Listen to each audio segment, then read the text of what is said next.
Hey fellas, well, I had to give you an update on something. The clip for the heater box won't be in until, let's sit down, until Friday. So, you must attend the morning ritual. Bruce Lee entered the dragon. And so I'm working on the AC 130. Let's see if we can get the cockpit in here.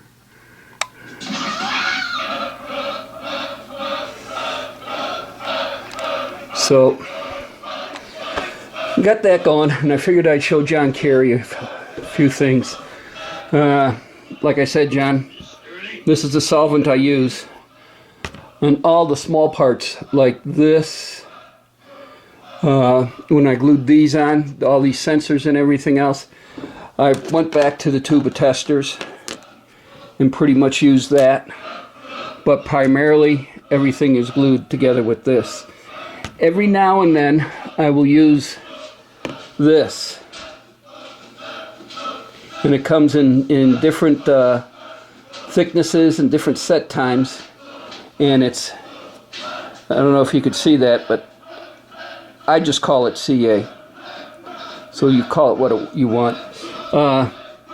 In doing that, you can get some quick set spray, and that's Insta Set. Once you spray this on there, it's gone. I mean, and this stuff will bond just about anything.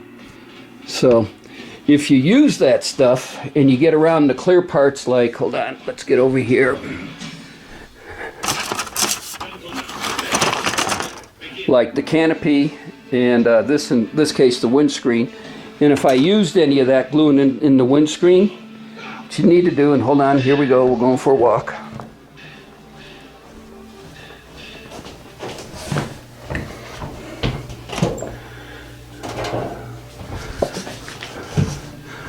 Sorry about this, guys.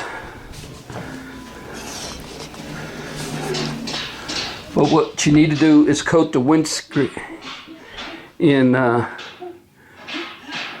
future floor polish, and then it'll stop it. The CA glue will sit there and cause it to fog up, and if you don't coat it, it'll fog up and get all foggy. Classic example of that would be, let's go over here. This is a balsa wood F4 I built a while ago. And this thing was put together, it's all dusty and everything else, but this thing was put together with CA. And it's got about 4 coats of future furniture polish on it. And you can see it didn't fog up the canopy whatsoever. So that's what you're going to have to do.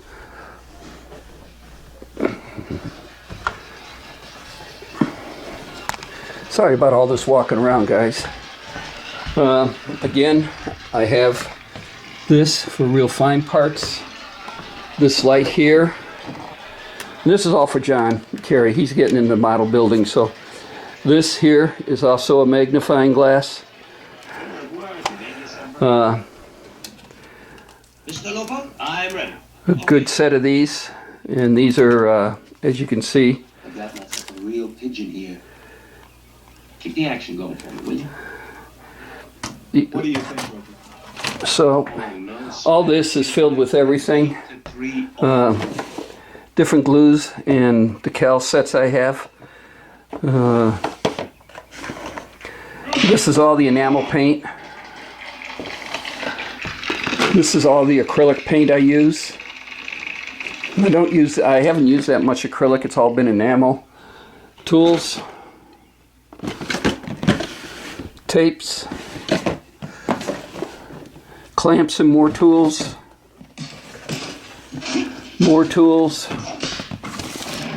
extra balsa wood and plastic, because I'm more into balsa wood than I am plastic, sandpaper, here's another tool. This is for cutting out circles. It's a circle cutter.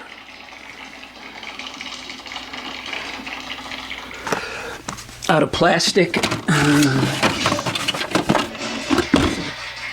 Here's 2 that I use, circle cutters. So this is a variety of tools you can get into, John. Down here is rattle cans. On this one is more glues and epoxies, sandpaper. This is for radio control. This is servo trays, small screws, small bolts, wire ties, engine controllers. This is all extra plastic. You can get plastic in different things, different sizes, different thicknesses, everything else. Brushes. And that's about it. Got different types of sandpaper there, and it's just all over. And I just sit up here at my little desk or my little table here and build it. So the gunship's getting ready to go downstairs to get painted. Did some filler, the radome and everything to get it smooth, and then this one wing root there, and let's see if we can zoom in. You on just another pretty face. Yeah. And so, I don't know, can you? That's the cockpit. So, but it's being built with gear up because I'm going to hang it from the ceiling in the game room. That's where most of my models will end up. So, it's just a quick note, let you know what I'm up to. Give John Carrey some little bit of information. Oh yeah, here's a different brand. There's different types of CA. Where you go? Out of the moonlight, baby.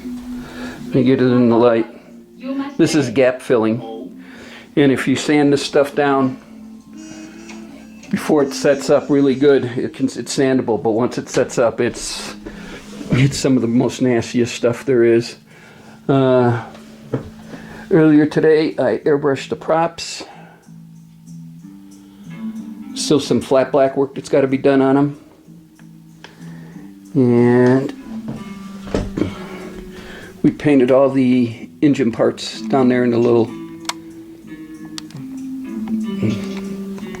Uh-oh. Bruce is getting ready to go kick some butt. So, that's all for now. When I get this downstairs and start airbrushing, I'll bring you along later. Alright, she's done in the garage. And glued on the gun stations. There's one back there and there's one here.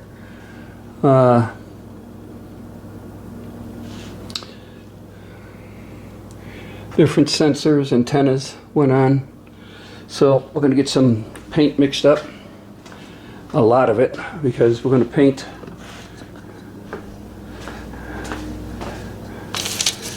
these two and the engine nacelles.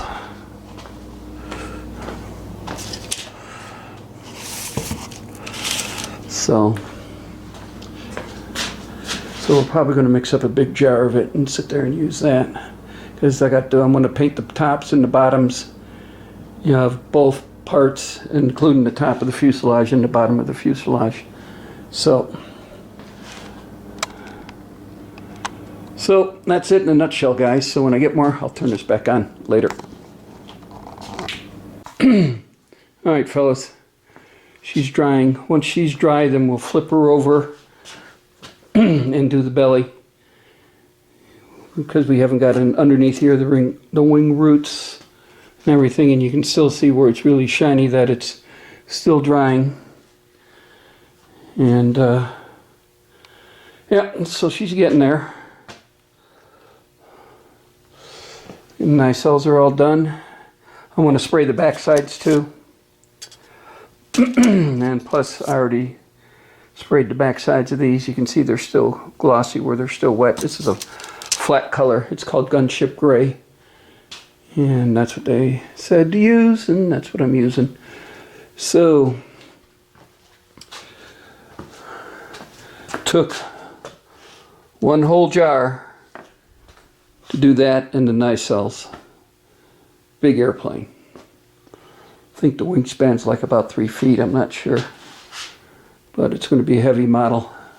Might have to put a molly in the ceiling to hang it. So that's what I've been doing, guys. Camaro's still here. Nothing's going on with it. Waiting for those clips. So when I get more, or when I get back on the Camaro, which will be this weekend, I'll turn it back on. Next time you'll see this when it's done hanging from the ceiling. So you guys have a good evening. Later.